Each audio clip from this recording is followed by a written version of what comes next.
ألا تخافوا تتنزل عليهم الملائكة ألا تخافوا ولا تحزنوا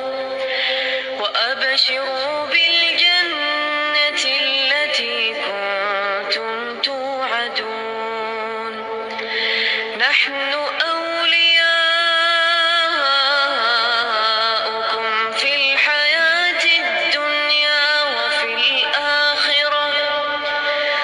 ولكم فيها ما تشتهي أنفسكم ولكم فيها